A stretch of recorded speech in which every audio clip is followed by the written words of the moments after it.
Hello everyone.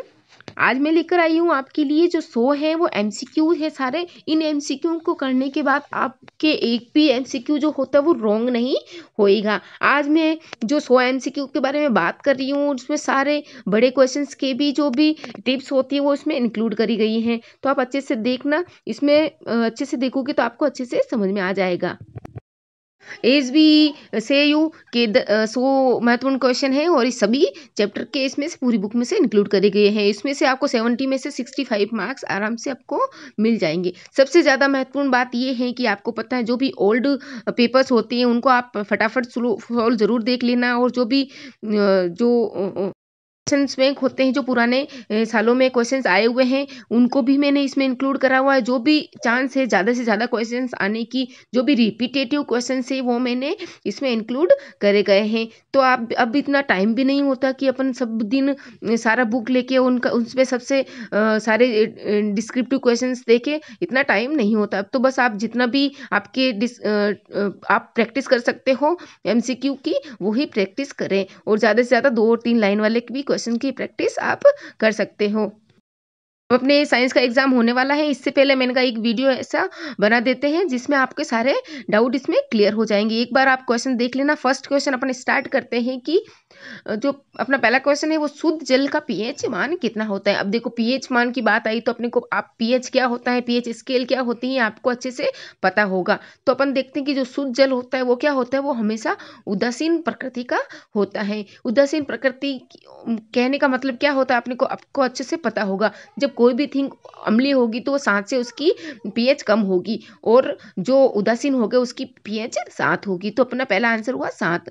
Na2CO3 का सामान्य नाम क्या होता है। देखो बिल्कुल इजी क्वेश्चन है। अगर आपने 3-4 बार भी इस फॉर्मूले को देख लिया तो आप आराम से बता पाओगे कि इसका ये किसका नाम होता है। ये जो होता है Na2CO3 ये होता है वो धावन सोडे का सामान्य नाम इसका होता है। इस Na2CO3 का सामान्य नाम धावन सोडा होता है। विरंजक चूर्ण का भी याद करना। बेकिंग पाउडर Na2HCO3 होता है। प्लास्टर ऑफ पेरिस का CaSO4 हाफ H2O होता है, और CaCl2 विरंजक चूर्ण का होता है। आपको सारे जो भी मैंने चारों लिखे हुए चारों के आपको सूत्र आने चाहिए। देखो कोई भी क्वेश्चन करते हैं ना, ऐसे करते हैं कि चारों जो भी ऑप्शन दे रखे हैं उनके बारे में भी अपने को नॉलेज होनी चाहिए। जल को जीवाणु रहित करने के लिए कौन सा पदार्थ मिलाया जाता है। धावन सोडा मिलाया जाता है, एलम मिलाया जाता है, बेकिंग सोडा या फिर ब्लीचिंग पाउडर। अब आपको पता होता है जो ब्लीचिंग पाउडर होता है वो जीवित रहित जीवाणु रहित करने के लिए पानी में मिलाया जाता है। तो इसका आंसर हुआ ब्लीचिंग पाउडर। और जो ब्लीचिंग पाउडर और जो अपन ने आगे आया था पहले वो विरंजन चूर्ण दोनों ही एक ही होते हैं। दोनों ही रंग उड़ाने का काम करते हैं। जो ये जीवाणु रहित करने वाला क्वेश्चन है वो पहले आ चुका है। देखो इसमें भी विरंजक चूर्ण आया, ये और वो सेम ही होता है। ये दोनों इंपॉर्टेंट है। एक आपके नाम जो है वो आएगा ही आएगा एग्जाम में, जो कि आपको सूत्र दे देंगे और नाम उसका पूछेंगे। धावन सोडे का रासायनिक नाम क्या होता है। देखो अब धावन सोडे का आ गया, पहले किसका आया था, पहले आया था कि धावन सोडे का फॉर्मूला दे दिया गया था और नाम पूछा था। अब नाम दे दिया और फॉर्मूला पूछा है तो अपने को फॉर्मूला अच्छे से आना चाहिए। जो सोडियम कार्बोनेट होता है वो धावन सोडे का फॉर्मूला होता है। जो बी है उसका आंसर सही रहेगा। और जो सोडियम बाइकार्बोनेट है वो खाने का सोडा होता है।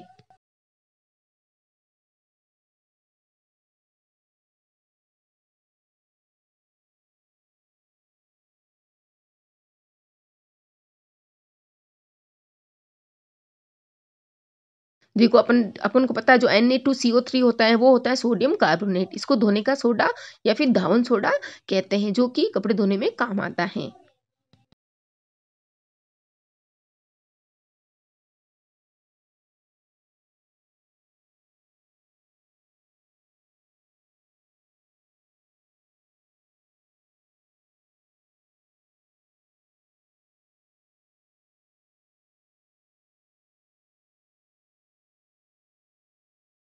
देखो आज क्षारकीय विलयन का पीएच क्या होता है। अम्लीय विलयन के लिए अपन ने बारे में बात कर ली थी। अब क्षारकीय विलयन का पीएच जो होता है वो 7 से ज्यादा होता है। जो 0 होता है वो तो सबसे ज्यादा अम्लीय होगा, और जो 7 होता है वो उदासीन होता है। जो 7 से अधिक होती है वो क्षारकीय विलयन कहलाता है। देखो सबसे बीच में है 0, इसको अपन उदासीन कहेंगे। और जो 7 होता है ये होगा सबसे ज्यादा अम्लीय, और इधर माइनस होगा इधर अम्लीय, और इधर हो जाएगा अपने क्षारीय। जो पॉजिटिव वाले होंगे वो सारे हो जाएंगे अपने सारिये।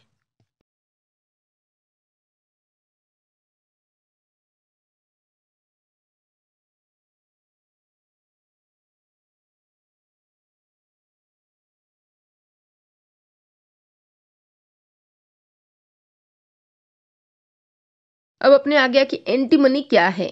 अब कोई तो इस वर्ड को देख के ही ऐसे घबरा जाते हैं, तो कोई बात नहीं, जब एग्जाम होता है तो सबको थोड़ी घबराहट होती है, तो घबराने का कोई भी इशू नहीं है। आपको जस्ट चारों ऑप्शन देखने हैं। आपको अगर आप शांति से अच्छे से चारों ऑप्शन देखोगे कि यार ये तो नहीं है, ये तो नहीं है, ये तो नहीं है, तो आपका एक आंसर अच्छे से निकल जाएगा।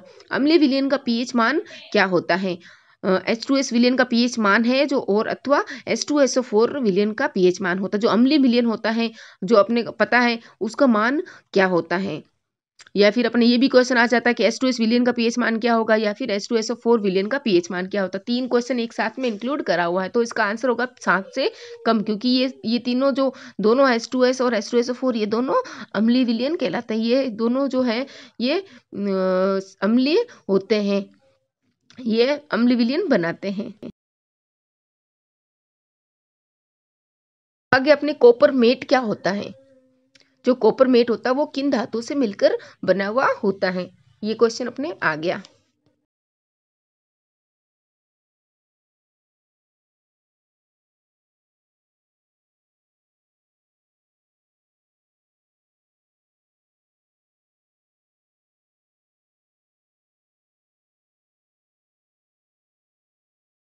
मेट होता है वो Cu2S और FeS से मिलकर बना हुआ होता है। तो यूं नहीं कि Cu2S ही कर दो आप, ये नहीं होता। जो FeS उसके साथ मिलता है तभी कॉपर मेट बनता है।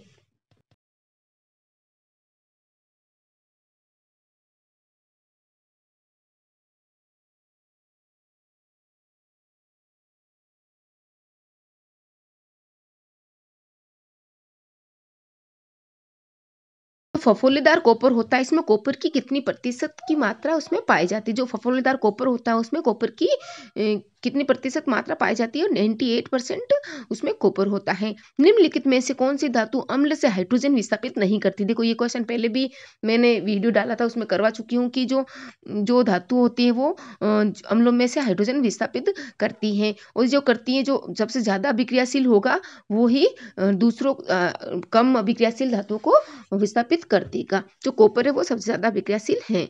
कौन जो होता है उष्मा का कुचालक होता है? देखो कुचालक पूछा है, तो अपने जो धातु होती है उष्मा का कुचालक वो मरकरी होती है।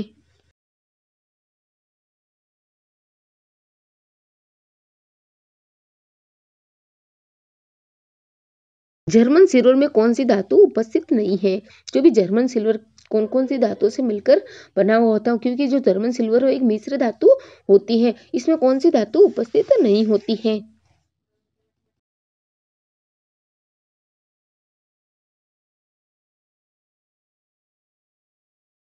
इसमें कॉपर भी होता है, जिंक होता है और निकल होता है।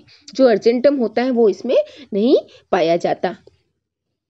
तो इसलिए कॉपर, जिंक और निकल ये तीनों तो जर्मन सिल्वर में पाई जाती हैं, और ये जो अर्जेंटम होता है वो इसमें नहीं पाया जाता।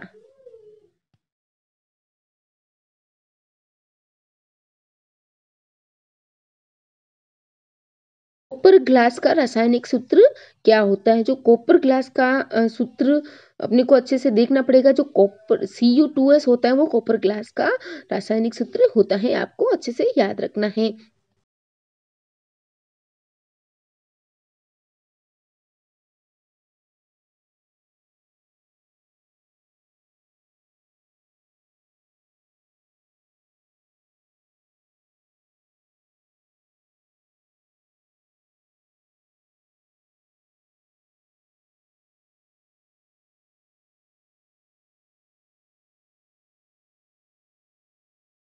बहुत ही इंपॉर्टेंट है, 2024 में आ सकता है कॉपर ग्लास का सूत्र।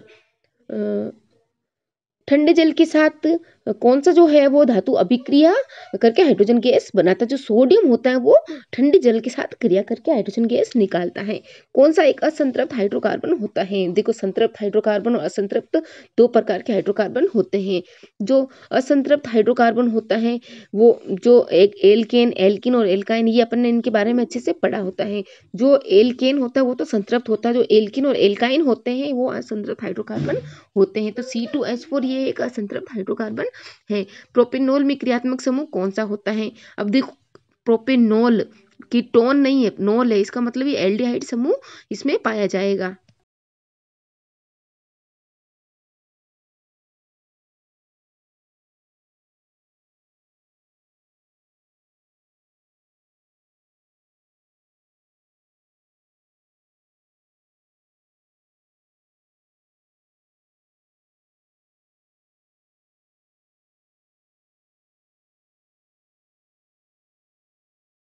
एसिटिक एसिड का आईयूपीएसी नाम क्या होता है? देखो, आईयूपीएसी नाम पूछा है एसिटिक एसिड का, तो अपने को जो है इसका सूत्र अपन लिख के देखते हैं। CH3COOH जो होएगा वो इसका आईयूपीएसी नाम इसका होएगा। तो अपन इसको देखते हैं कि ये होएगा अपने जो एथिनोइक अम्ल होता है वो ही एसिटिक एसिड का आईयूपीएसी नाम होता है। तो अपन देखते हैं इसमें जो ऑप्शन नंबर 3 है वो ही एथिनोइक अम्ल इसका आंसर इसका रहेगा। देखते हैं अपन जो सी है एथेनोइक अम्ल।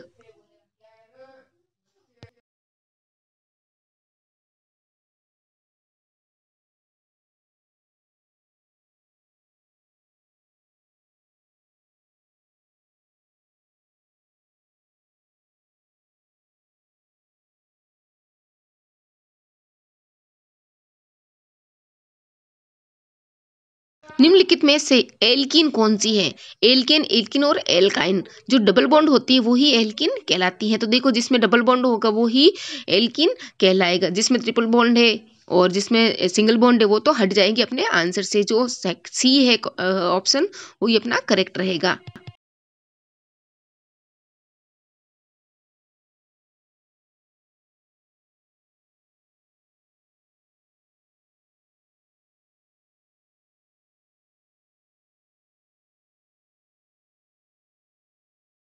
जो क्लोरीन अणु होते हैं वो कौन से बंध से बंधा हुआ होता है? उसमें डबल बॉन्ड आता है कि क्लोरीन दो परमाणुओं, जो क्लोरीन अणु होता है वो दो परमाणुओं से मिलकर बना होता है। उसमें जो होता है अपने ये आबंध, कौन सा आबंध पाया जाता है? जो एकल ससंयोजी बंध होता है वो ही इसमें पाया जाता है।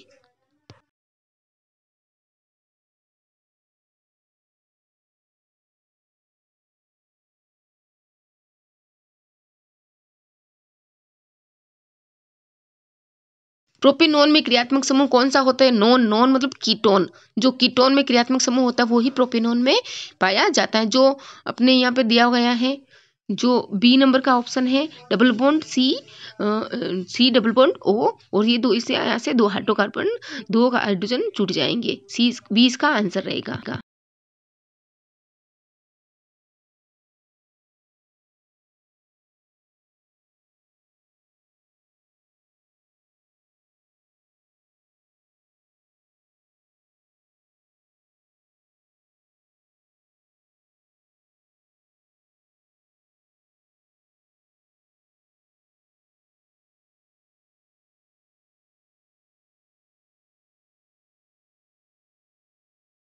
नेक्स्ट है कार्बन परमाणु की संयोजकता। अपने को अच्छे से पता है जो कार्बन परमाणु की संयोजकता होती है वो 4 होती है। ये 4 हाइड्रोजन परमाणुओं से आबंध बनाता है। एल्काइन का सामान्य सूत्र क्या होता है? देख, एल्केन, एल्किन और एल्काइन, ये तीनों आपको सूत्र इनके आने चाहिए।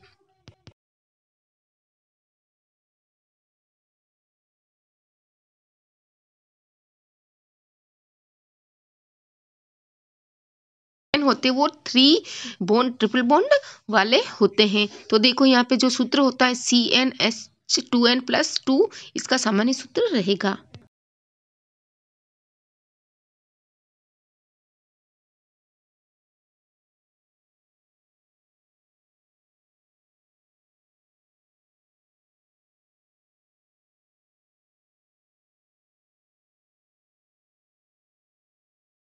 बहुत ही इंपॉर्टेंट सवाल है, ये आने वाला है अपने एग्जाम में। अब है कि एल्कीन का सूत्र कौन सा रहेगा। एल्केन, एल्कीन और एल्काइन तीनों मैंने आपको बता दिया। ये आपका H2 में सवाल रहेगा, आप कमेंट करके उसका आंसर बता देना।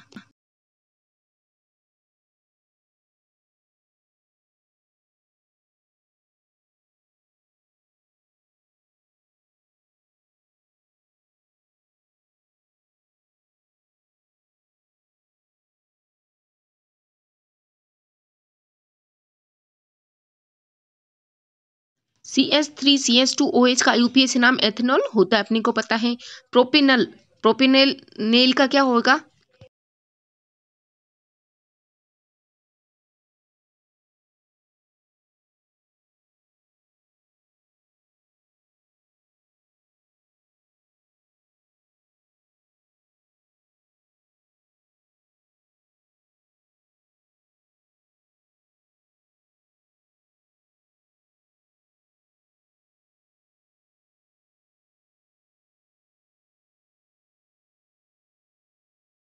को प्रोपेन का नाम आया, अपने को पता है 3 इसमें कार्बन के परमाणु होने चाहिए, तो सी और डी में ही ऑप्शन है। इसमें से अपना जो आंसर होगा वो सी इसका आंसर रहेगा। C3H6O इसका प्रोपेनल का सूत्र रहेगा।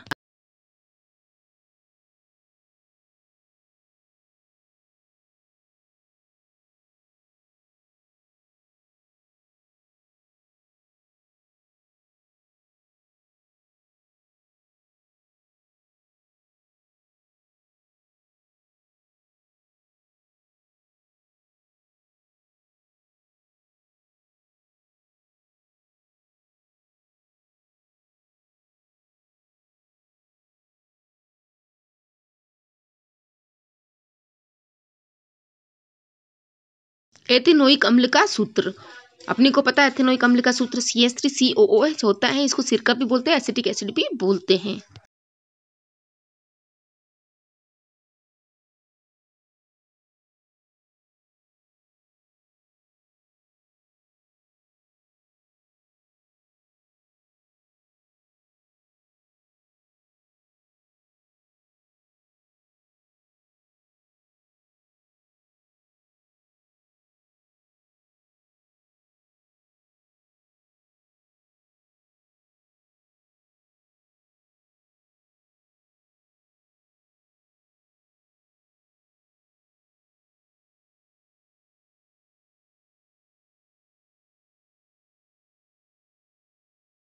अब देखो कौन सा कार्बनिक यौगिक है। कार्बनिक यौगिक उनको बोलते हैं जो असंतृप्त होते हैं। एल्केन, मेथेन और एथिल अल्कोहल ये संतृप्त यौगिक है, इसमें सिंगल बॉन्ड इनमें पाया जाता है। जो एथिलीन है यहाँ पे इसमें डबल बॉन्ड पाया जाता है, इसीलिए इनको बोलते हैं कि जो कार्बनिक यौगिक होते हैं वो असंतृप्त होते हैं।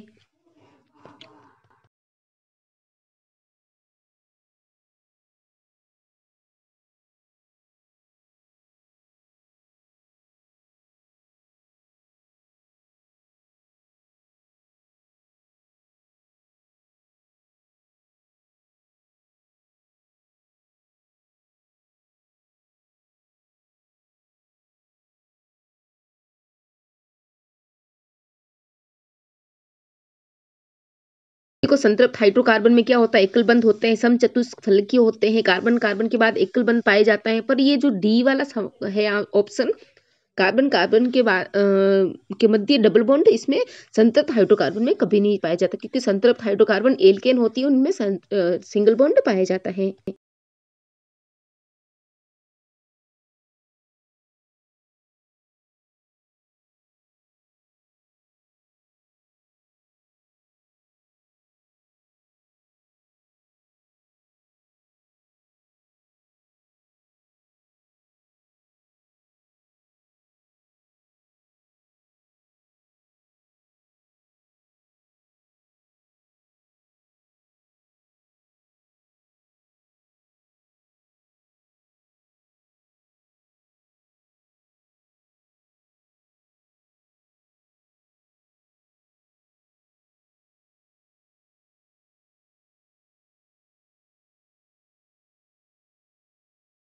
इक्वेशन रिपीट हुआ है अपने। ब्यूटेनोन के क्रियात्मक समूह अपने को अच्छे से पता है, जो बी जो ऑप्शन है वो इसका करेक्ट आंसर है।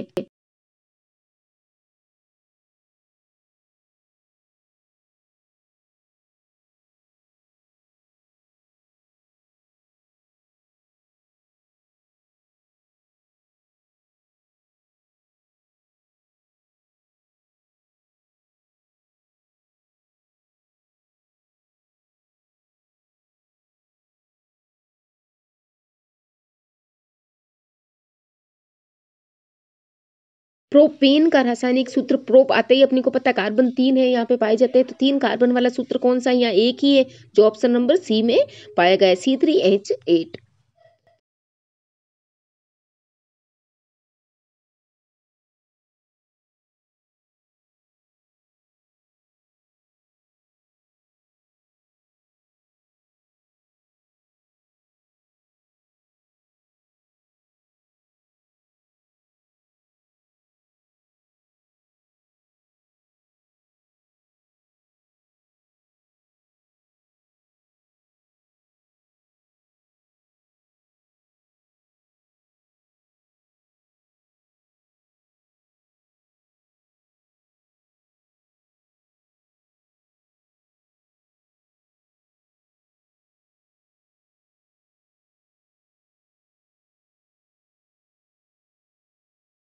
फोटोसिंथेसिस प्रोसेस होता है, उसमें किसका संश्लेषण नहीं होता? जो कार्बन डाइऑक्साइड होती है उसमें उसका संश्लेषण नहीं होता है। O2 बनती है, H2O बनता है और ग्लूकोज इससे बनते हैं।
कौन सा परपोषी नहीं है? 3 इसमें से परपोषी है, और जो मनी प्लांट होता है वो स्वपोषी होता है, जो अपना खाना स्वयं बनाता है। कवक, ईस्ट और फीताकर्मी ये परपोषी कहलाते हैं।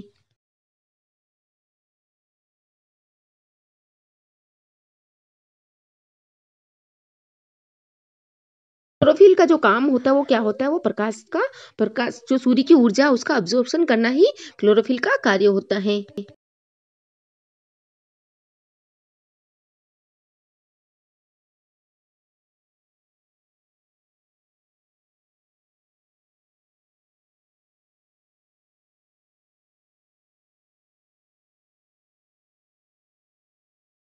एटीपी तथा NADPH2 का निर्माण क्लोरोप्लास्ट में होता है, ये अपने को अच्छे से पता है।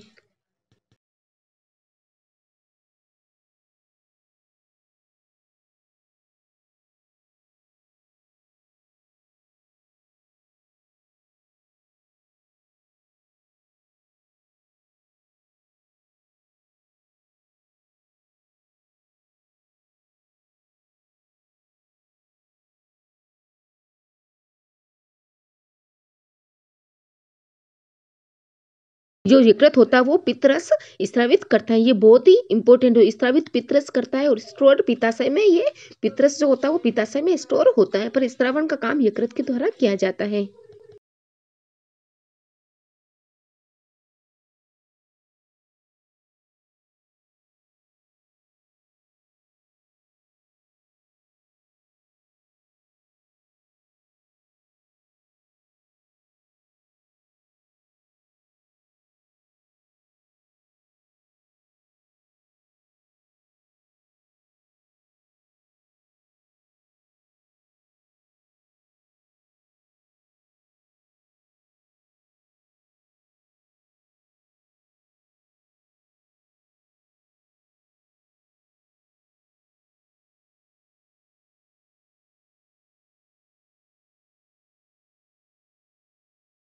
जो मनुष्य होते हैं, जो बच्चे होते हैं, उनके दूध के दांतों की संख्या 20 होती है, अपने को पता है। मनुष्य में ग्रास नली की लंबाई कितनी होती है? जो ग्रसनी होती है उसकी लंबाई क्या कितनी होती है? 25 से 30 मीटर होती है। यहाँ पे कोई भी पाचन नहीं होता। पित्तरस का संश्लेषण देखो, स्त्रावण यकृत में होता है, संश्लेषण पित्ताशय में होता है। मैंने रॉन्ग लगा दिया है। यकृत में नहीं होके पित्ताशय में स्टोर होता है। यकृत के द्वारा स्रावित होता है पित्तरस। फोटोसिंथेसिस प्रक्रम में ऑक्सीजन किससे उत्पन्न होती? जो फोटोसिंथेसिस प्रक्रम होता है उसमें से जो ऑक्सीजन जो प्रोडक्ट बनता है वो जल के द्वारा बनता है। जो जल होते हैं प्रकाश संश्लेषण में जल जो ऑब्जॉर्ब किया जाता है रूट के द्वारा वो ऑक्सीजन बनाते हैं।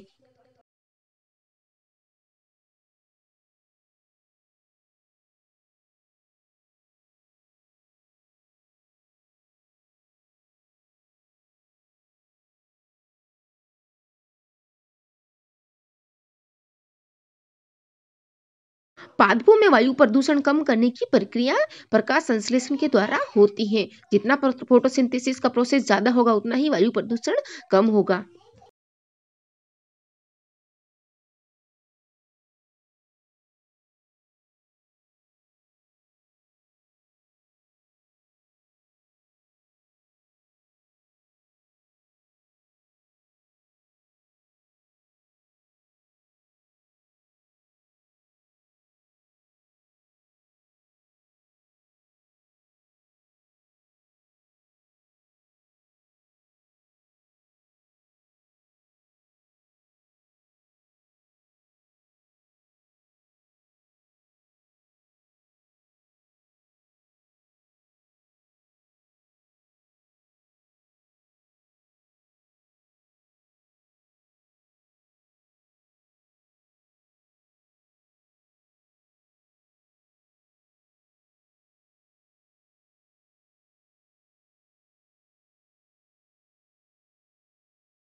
देखो ग्लाइकोलाइसिस की जो प्रक्रिया होती है वो अपने को पता है। जो कोशिका द्रव्य जो होता है कोशिका के अंदर वहाँ ही ग्लाइकोलाइसिस की प्रोसेस संपन्न होता है।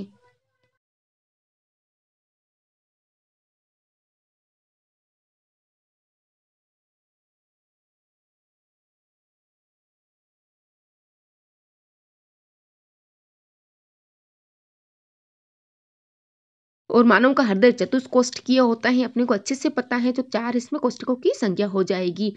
स्वस्थ मनुष्य में सामान्य रक्तदाब कितना होता है?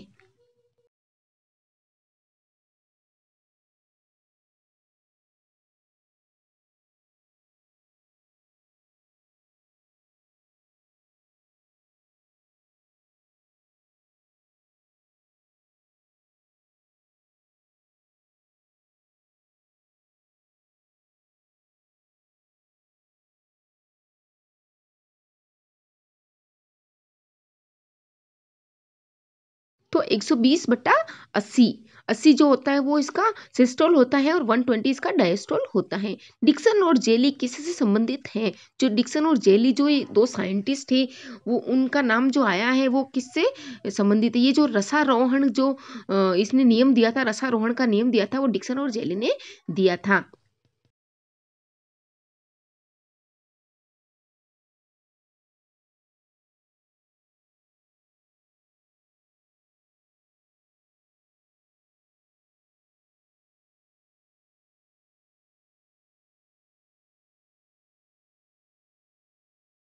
पौधों में भोजन का स्थानांतरण फ्लोएम के द्वारा होता है और जल का स्थानांतरण जाइलम के द्वारा होता है। 46 क्वेश्चन है कि फ्लोएम के द्वारा भोजन का स्थानांतरण कौन से रूप में होता है? जो फ्लोएम होता है वो सुक्रोज के रूप में भोजन का स्थानांतरण करता है या फिर हार्मोन के रूप में या फिर प्रोटीन के रूप में या फिर वसा के रूप में। अपने को पता है जो भोजन का स्थानांतरण होता है वो कार्बोहाइड्रेट के रूप में ही होता है।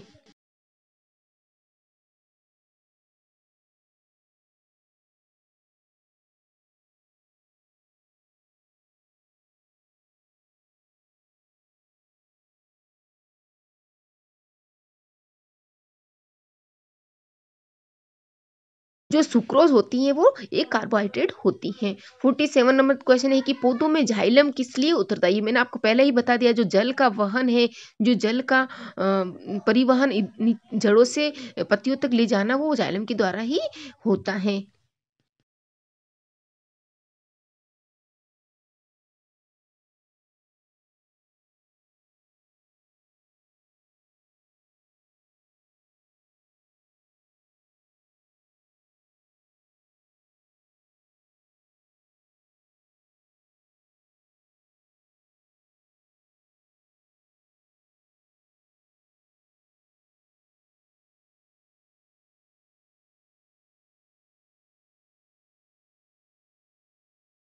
सवाल और है कि जो पौधों में जल के परिवहन का कार्य जाइलम के द्वारा ही किया जाता है। ये देखो घुमा फिरा के भी क्वेश्चन पूछ लेते हैं।